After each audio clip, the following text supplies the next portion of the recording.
One second. How do I reverse the camera? Oh shit. I don't know if I can reverse the camera on this.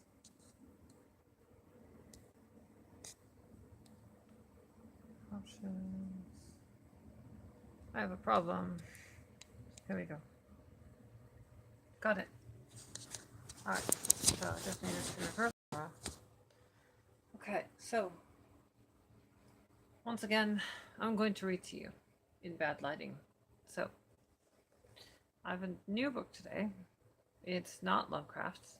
It's not even that kind of classic horror dry reading, but it's an important book, right?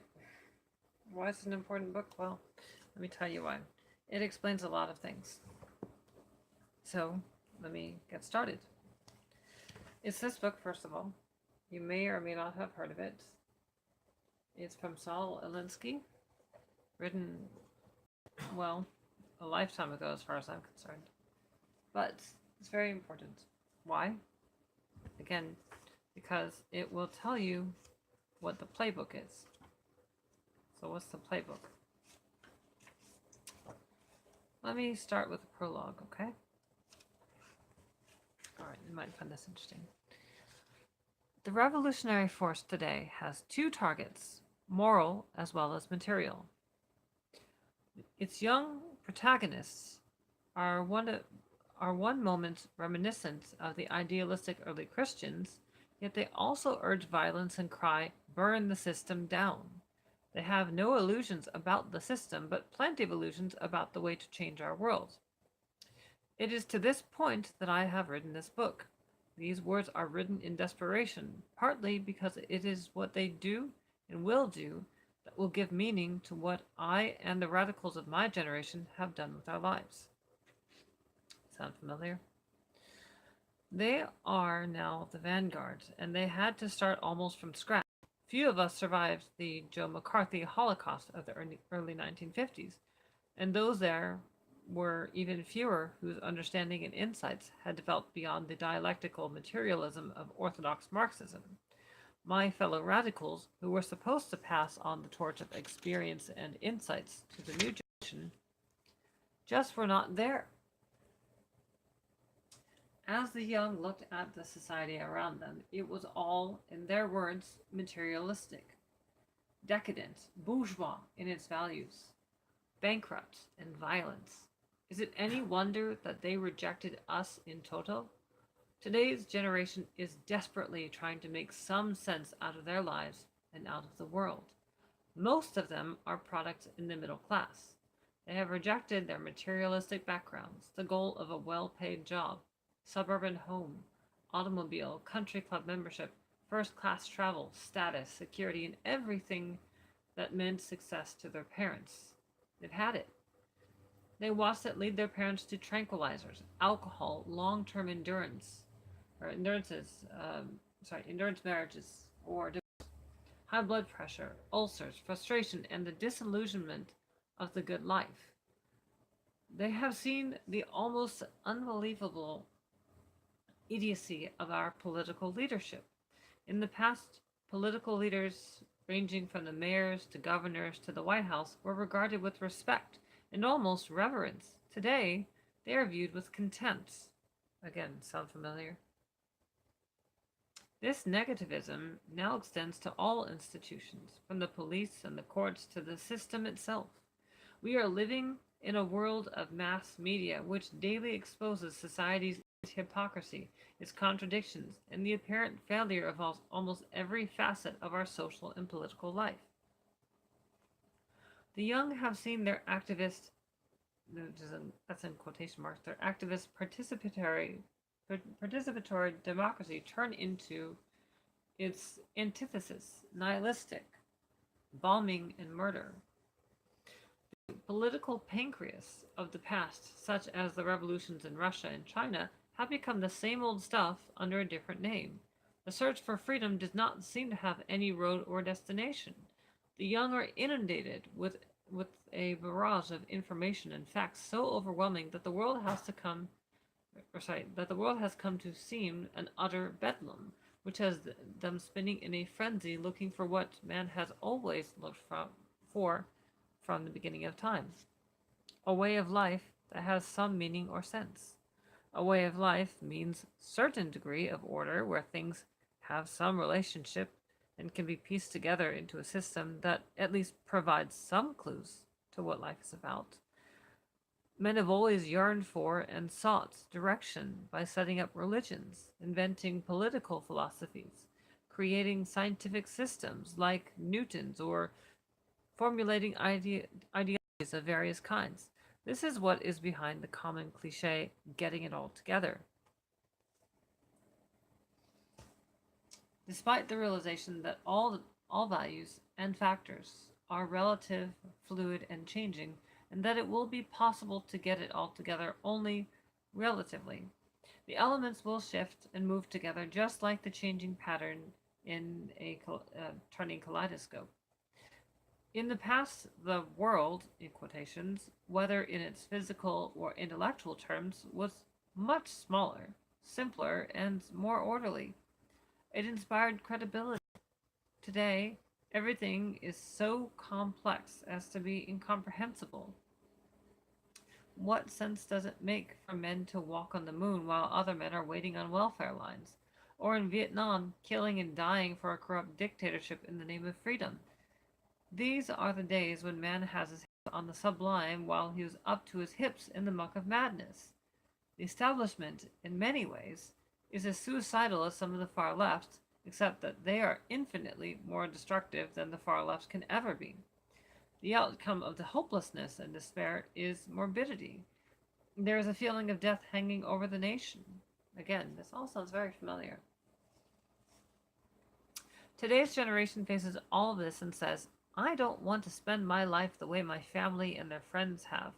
I want to do something, to create, to be me, to do my own thing, to live. The older generation doesn't understand and worse, doesn't want to.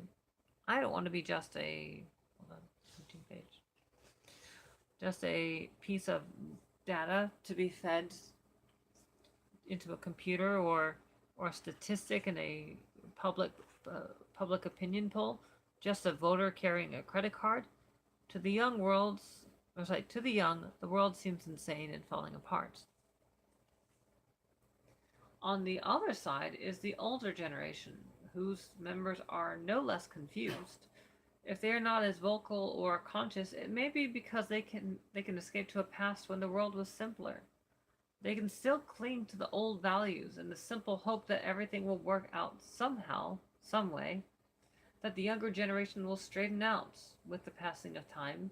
Unable to come to grips with the world as it is, they retreat in any confrontation with the younger generation with that infuriating cliche, when you get older, you'll understand.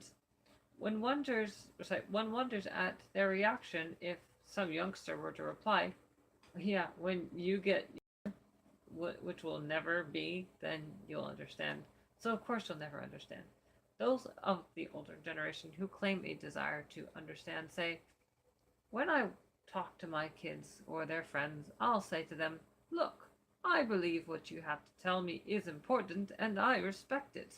You call me a square and I say that I'm not with it. Sorry, and say that I'm not with it. Or I don't know where it's at. Or I don't know where the scene is. And all the rest of the words you use. Well, I'm going to agree with you. So suppose you tell me, what do you want? What do you mean when you say, I want to do my thing? What the hell is your thing? You say you want a better world? Like what? And don't tell me a world of peace and love and all of the rest of that stuff, because people are people, as you will find out when you get older. I'm sorry, I didn't mean to say anything about when you get older. I really do respect what you have to say. Now, why don't you answer me? Do you know what you want? Do you know what you're talking about? Why can't we get together? And that is what we call the generation gap. What the present generation wants is what all generations have always wanted: a meaning, a sense of what the world and life are, a chance to survive for some sort of order. If the young were now writing our Declaration of Independence, they would begin, when in the course of human events, and their bill of particulars would range from Vietnam to our black Chicano and Puerto Rican ghettos, to the migrant workers, to Appalachia, to the hates, ignorance, disease, and starvation in the world. Such a bill of particulars would emphasize the absurdity of human affairs, the forlornness and emptiness, the fearful loneliness that comes from not knowing if there is any meaning to our lives. When they talk of values, they're asking for a reason. They are searching for an answer, at least for a time, to man's greatest question, why am I here?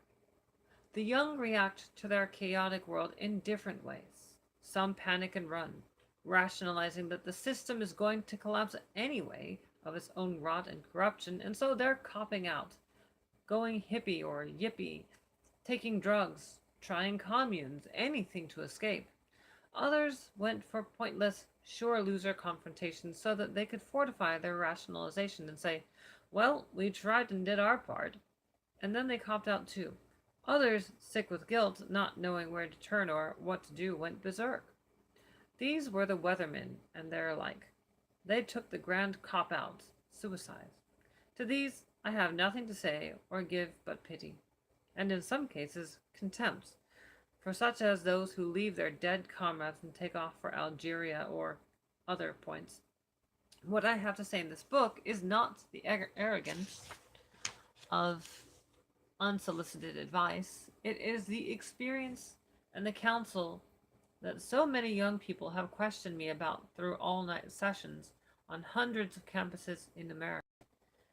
It is for those young radicals who are committed to the fight, committed to life. Remember, we are talking about revolution, not revelation. You can miss the target by shooting too high as well as too low. First, there are no rules for revolution any more than there are rules for love or rules for happiness. But there are rules for radicals who want to change their roles. Roll credits. There are certain central concepts of action in human politics that operate regardless of the scene or the time. To know these is basic to a pragmatic attack on the system. These rules make the difference between being a realistic radical and being a rhetorical one who uses the tired old words and slogans, calls the police pig or white fascist racist or motherfucker, and has so stereotyped himself that others react by saying, oh, he's one of those, and then promptly turn off. This failure of many of our younger activists to understand the art of communication has been disastrous. Even the most elementary grasp of the fundamental idea that one communicates with the experience of his audience and gives full respect to the other's values would have ruled out attacks on the American flag. Excuse me. The responsible organizer would have known that it is the establishment that has betrayed the flag, while the flag itself remains the glorious symbol of America's hopes and aspirations. And he would have conveyed this message to his audience. On another level of communication, humor is essential, for through humor much is accepted that would have been rejected if presented seriously. Incidentally, that's actually a huge thing for the LGBT, because if not for LGBT representation in comedy, it would have taken much longer for any progress. So, and actually, the funny thing is, it's come to a point that they've progressed so much that now they're asking not to be the butt of jokes, but starting off as a butt of a joke actually is a way in. Anyway, and that's also how sitcoms work, by the way. All sitcoms, that's how they work. You present an idea in a comical context, and people don't react against it with venom like they otherwise would, because it's just a joke. But it's not just a joke, it's actually insidious. I'm not saying that I'm anti-LGBT, because I actually am part of the LGBT community, but anyway, I'm an ace. So, Anyway, where was I? This is a sad and lonely generation. It lasts too little, and this too is tragic. For the real radical, doing his thing is to do the social thing for with people. No, sorry, for and with people. I don't know, I messed that up.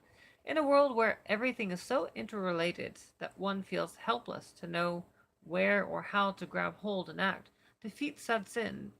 For years, there have been people who found society too overwhelming and have withdrawn, concentrated on doing their own thing. Generally, we have put them into mental hospitals and diagnosed them as schizophrenics. If the real radical finds that having long hair sets up psychological barriers to communication in an organization, he cuts his hair. If I were organizing in an Orthodox Jewish community, I would not walk in there eating a ham sandwich unless I wanted to be rejected. I could have an excuse to cop out. My thing, if I want to organize, is a solid communication with the people in the community. Lacking communication, I'm in. Uh, sorry, Lacking communication, I'm in reality silent. This guy doesn't use commas very well. Throughout history, silence has been regarded as assent. In this case, assent to the system. As an organizer, yeah, this guy really doesn't like his commas at all. As an organizer, I start from where the world is, as it is, not as I would like it to be. That we accept the world as it does not in any sense weaken our desire to change it into what we believe it should be.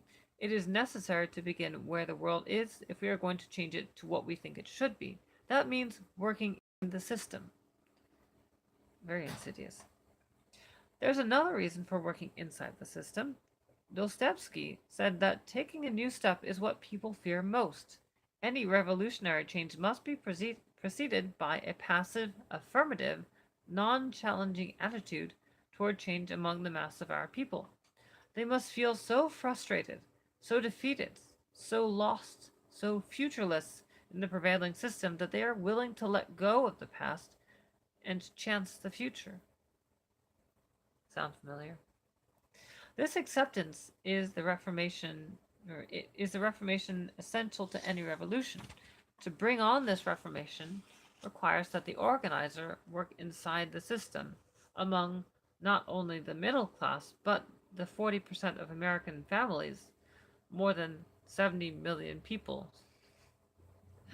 That's all it was at that time. Whose income ranges from $5,000 to $10,000 a year. They cannot be dismissed by labeling them blue collar or hard hat. They will not continue to be relatively passive and slightly challenging. If we fail to communicate with them, if we don't encourage them to form alliances with us, they will move to the right. Maybe they will anyway, but let's not let it happen by default. Our youth are impatient with the preliminaries that are essential to purposeful action. Effective organization is thwarted by the desire for instant and dramatic change, or, as I have phrased it elsewhere, the demand for revelation rather than revolution. It's the kind of thing we see in playwriting. The first act introduces the characters and the plot. In the second act, the plot and characters are developed as the play strives to hold the audience's attention. In the final act, good and evil have their dramatic confrontation and resolution. the, the present generation wants to go right into the third act, skipping the first two, in which case there is no play, nothing but confrontation, but for confrontation's sake. A flare up and back to darkness. To build a powerful organization takes time. It is tedious, but that's the way the game is played. If you want to play and not just yell, "Kill the umpire!" What is the alternative to working inside the system? A mess of rhetorical garbage about burn the system down. Yippee yells, do it, or do your thing. What else? Bombs, sniping, silence when police are killed, and screams of murdering fascist pigs when others are killed. Attacking and baiting the police? Public suicide? Power comes out of the barrel of a gun. That's actually a quote from Chairman Mao. As an absurd rallying cry when the other side has all the guns. Someone please tell that to the leftists right now. Someone please tell them that Someone tell the leftists that don't push for gun control right now because you're just going to take away guns from your side. And you're going to, one, the right isn't going to give it up without a fight. And two, do you really, really want, um, you know, a Republican government with someone like Trump, who you insist is Hitler, to actually have the guns? Does that make sense? All right. Lenin was a pragmatist. When he returned to what was then Petrograd from exile, he said that the Bolsheviks stood for getting power through the ballot, but would consider after they got the guns. Militant mouthings, spouting quotes from Mao, Castro, and Che Guevara, which are as germane to our highly technological, computerized, cybernetic, nuclear powered mass media society as a stagecoach on a jet runway at Kennedy Airport? Let us, in the name of radical pragmatism, not forget that in our system, with all its repressions, we can still speak out and denounce the administration, attack its policies, work to build an opposition political base. True, there is government harassment, but there still is that relative freedom to fight. I can attack my government, try to organize to change it. That's more than I can do in Moscow, Beijing, or Havana. Remember the reaction of the Red Guard to the Cultural Revolution and the fate of the Chinese college students? Just a few of the violent episodes of bombings or a courtroom shootout that we have experienced here would have resulted in a sweeping purge and mass executions in Russia, China, or Cuba. Let's keep some perspective. The guy is very, very practical. He's still evil. I would say he's evil, arguably. We will start with a system because there is no other place to start from except political lunacy. It is most important for those of us who want revolutionary change to understand that revolution must be preceded by reformation. To assume that a political revolution can survive without the supporting base of a popular reformation is to ask for the impossible in politics. Men don't like to step abruptly out of the security of familiar experience. They need a bridge to cross from their own experience to a new way. A revolutionary organizer must shake up the prevailing patterns of their lives, agitate, create disenchantment and discontent with current values to produce, if not a passion for change, at least a passive affirmation, non-challenging climate. The revolution was effected before the war commenced, John Adams wrote. The revolution was in the hearts and minds of the people. This radical change to principles, opinions, sentiments, and affections of the people was the real American Revolution. A revolution without a prior reformation would collapse or become a totalitarian tyranny.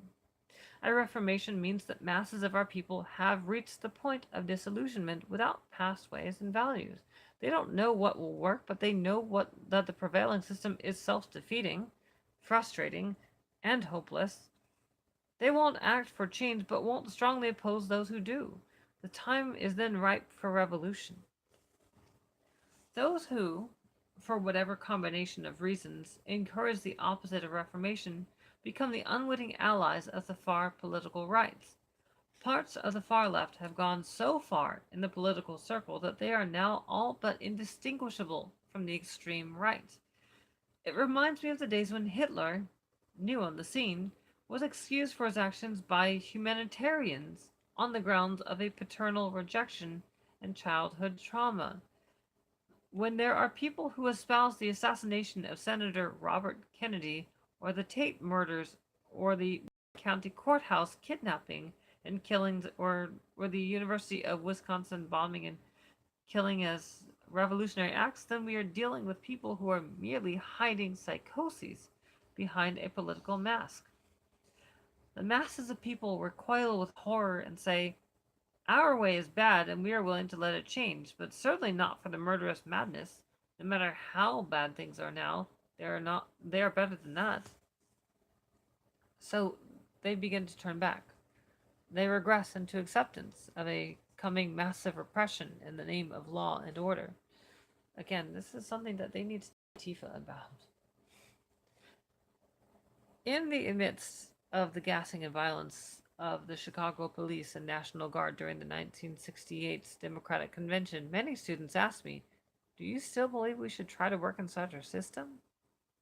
These were students who had been with Eugene McCarthy in New Hampshire and followed him across the country. Some had been with Robert Kennedy when he was killed in Los Angeles. Many of the tears that were shed in Chicago were not from gas. "Mr. Alinsky, we fought in primary after primary, and the people voted no on Vietnam.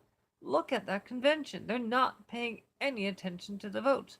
Look at your police and the army. You still want us to work in the system?" It hurt me to see the American army with drawn bayonets advancing on American boys and girls.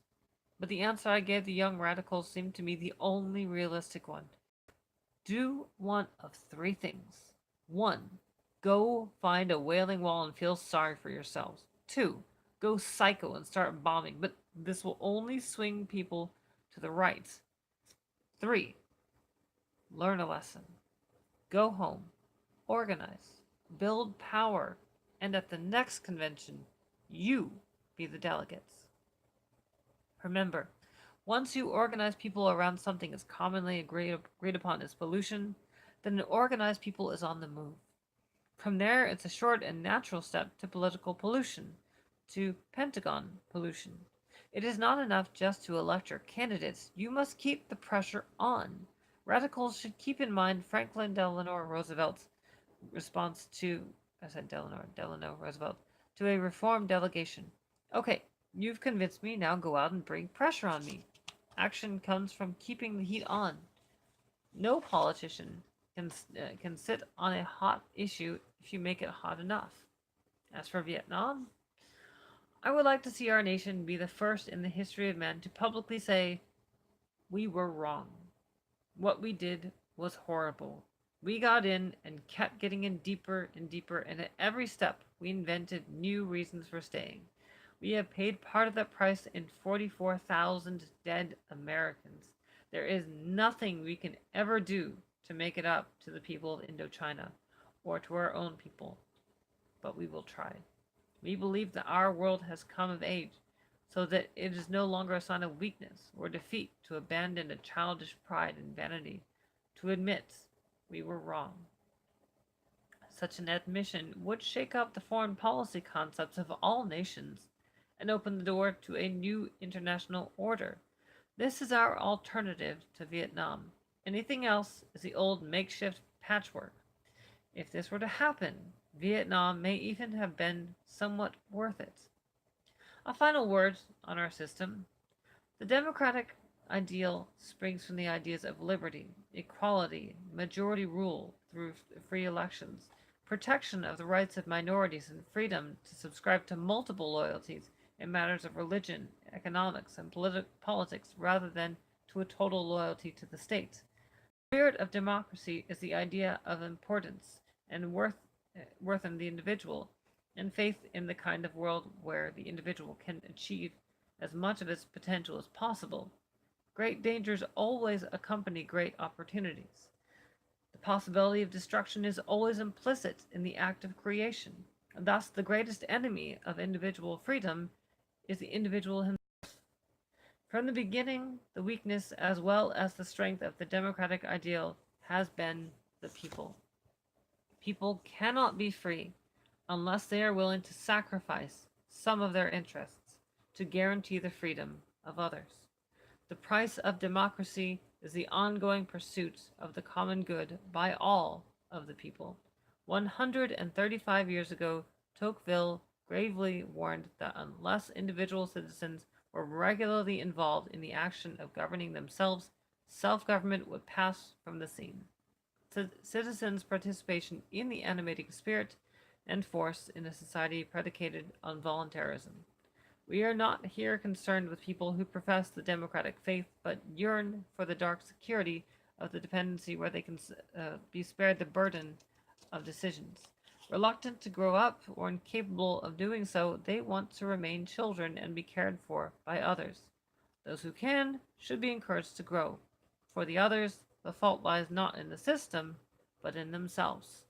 Here, we are desperately concerned with the vast mass of our people who, thwarted through lack of choice or opportunity, or both, do not participate in the responsibilities of citizenship and are resigned to lives determined by others. To lose your identity as a citizen of democracy is but a step from losing your identity as a person. People react to this frustration not by acting at all, by not acting at all. The separation of the people from the routine daily functions of citizenship is heartbreak in a democracy. It is a grave situation when people resign their citizenship, or when a resident of a great city, though he may desire to take a hand, lacks the means to participate. That citizen sinks further into apathy, anonymity, and depersonalization. The result is that he comes to depend on public authority, and a state of civic sclerosis sets in. From time to time, there have been external enemies at our gates. There has always been the enemy within, the hidden, the malignant inertia that foreshadows more certain destruction in our life and future than any nuclear warhead. There can be no darker or more devastating tragedy than the death of a man's faith in himself and in his power to direct his future. I salute the present generation. Hang on to one of your most precious parts of youth, laughter. Don't lose it, as many of you seem to have done. You need it. Together we may find some of what we are looking for: laughter, beauty, love, and the chance to create. Saul Alinsky. All right. So that was the prologue.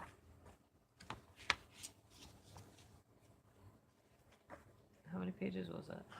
Theoretically, that was 18, but I doubt it. Nope. Subtract 2. Okay, about 16 pages. Anyway, so I'm not going to read any further. It's actually time for me to go to bed. If this gets your interest, let me know. Leave me a comment below. I don't know if you're interested in me reading this or not, but it's basically the it's the handbook. It's the rule book, the playbook, by which many of the leftists go by. So this is the book. You should probably buy it too if you ever get a chance. I'm not trying to just read it for free and not pay him.